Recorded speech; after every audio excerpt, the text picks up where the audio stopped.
खरं बोललेलं आहे ना. आपण जयंती साजरी करतो, बऱ्याच ठिकाणी डीजेवर नुसतं नाच गाणे करतो, कान ठळ्या बसतात, परंतु बाबासाहेब आंबेडकरच्या विचाराचं काय, हा प्रश्न कायमच आहे.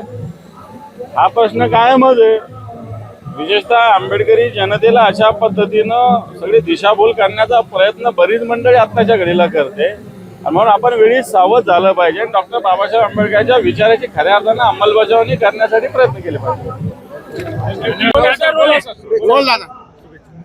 आज भारतरत्न डॉक्टर बाबासाहेब आंबेडकर यांचा जन्मदिन जयंती आहे. एक उत्साहाचं वातावरण आहे. त्या निमित्तानं समस्त सर्व नागरिक मोठ्या प्रमाणावर अभिवादन करतात. आम्ही अभिवादन केलेलं आहे. आता आजच्या जयंतीच्या निमित्ताने हाच संकल्प केला पाहिजे की डॉक्टर बाबासाहेब आंबेडकरांनी निर्माण केलेलं संविधान, हे संविधान मला वाटतं जगातलं सर्वश्रेष्ठ संविधान आहे. परंतु आज या संविधानाचे लचके तोडण्याचा प्रयत्न काही मंडळी करू पाहतात. आणि या लचके तोडणाऱ्यांना ची मुकाबला करण्यासाठी एक संविधानाचाच आधार घेऊन आम जनतेचे हात बळकट होण्याचा संकल्प या निमित्तानं सगळ्यांनी करावा. आम्ही तरी तो करतोच. मोठा हाच संकल्प आज जयंतीच्या निमित्ताने आम्ही केलेला आहे.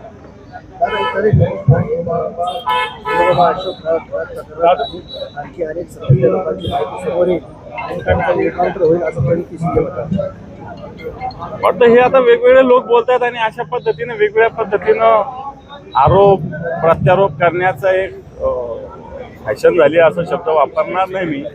परंतु मला असं वाटतं आता SIT चौकशी चालू आहे, CID आहे, ED आहे, सगळे लोक असताना असा इन्काउंटर कसा काय होईल. आता जगाचे डोळे, भारताचे डोळे, महाराष्ट्राचे डोळे इकडे लागलेले असताना ती जबाबदारी आता पोलिसांची आहे. त्याच्यावर मला असं वाटतं आपण फार आरोप प्रत्यारोप करण्यात वेळ घालवण्यात अर्थाने आपण सगळे जे काही त्याच्यावर गुन्हे आहे, आरोप आहे, तक्रारी आहे, त्याचं पूर्णपणे मला वाटतं त्याच्यावर कायदेशीर कारवाई सगळी केली पाहिजे. ही भूमिका आपण सगळ्यांनी ठेवावी.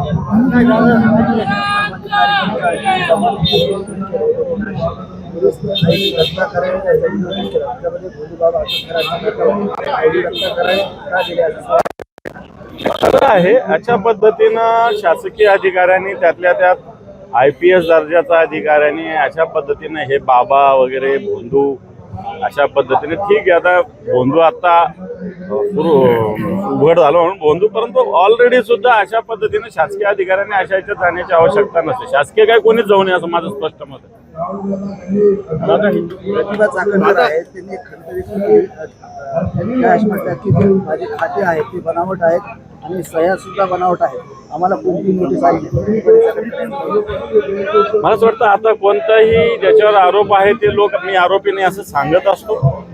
आरोपाची शहानिशा पूर्ण पद्धतीनं चौकशी झाल्याशिवाय याच्याविषयी कोणी बोलू शकत नाही. परंतु माझ्या खात्यावर 2-2, 5-5, 10-10 कोटी रुपये जमा होतात आणि मी झोपलेलो असतो का, हा एक प्रश्न आहेच ना. माझे पेपर्स कोण घेतं, कोणासाठी, आपण कशासाठी देतो, ही बघण्याची आवश्यकता आहे. त्यामुळे असं म्हणण्यात कोणतंही तथ्य नाही असं मला तरी वाटतं.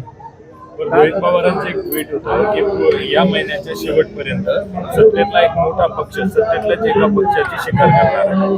तर खरंच असं महायुतीत चालू तसं चालू आहे. भारतीय जनता पार्टी अशा पद्धतीनं अजितदादाचा पक्ष असो किंवा एकनाथ शिंदे साहेबांचा पक्ष असो यांची शिकार करण्यासाठी टपलेला आहे. म्हणजे ते एकदा सुधाकर सावध टप्प्यात आलं की त्याची शिकार केली जाते. मला वाटतं टप्प्यात येण्यासाठी असं ट्रिगरवर हात देऊन भारतीय जनता पार्टी बसलेली एवढं तर नाही.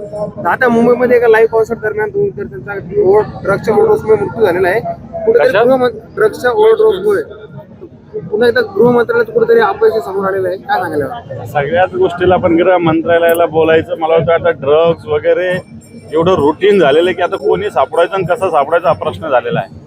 मेडिकलच्या बंद झाल्यात, कित्येक कंपन्या ड्रग्ज बनवतात, अशा प्रकारची परिस्थिती आहे.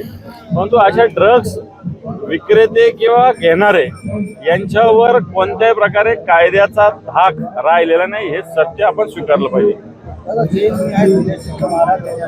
सनातन धर्माच्या रक्षणासाठी आता गरज नाही. आज डॉक्टर बाबासाहेब आंबेडकरांची जयंती आपण साजरी करतो. संविधान हे मोठं शस्त्र आपल्याला दिले असताना अशी शस्त्र कोणतीही बाळगण्याची आवश्यकता नाही. जैन मुनी कसं सांगतात, जैन मुनी तर फार शांततेचा मुंगी सुद्धा पायाखाली येऊ देत नाही. ते जर अशा पद्धतीनं प्रचार करत असेल तर मला असं वाटतं जैन मुनी आहेत का हे तपासलं पाहिजे. रोहित पवार यांनी नितीन गडकरींना एक सल्ला दिला आहे की BSR कंपनीची विमानांनी प्रवास टाळावा असं. रोहित पवार आता बऱ्याच जणांना सल्ले देतात.